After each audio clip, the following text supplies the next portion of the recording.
We chose Microvellum because it was AutoCAD based. So I wasn't around when we adopted Microvellum, to be honest. I was probably still in high school.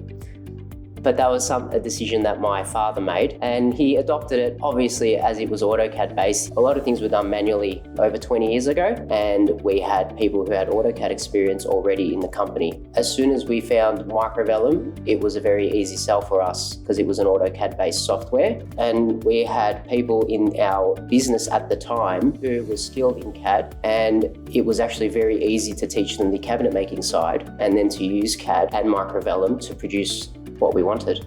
But since we've taken Microvellum, we've tried other softwares and we've always ended up back at Microvellum.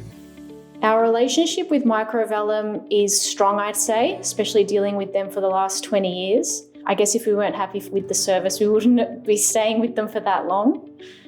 So yeah, overall, 10 out of 10.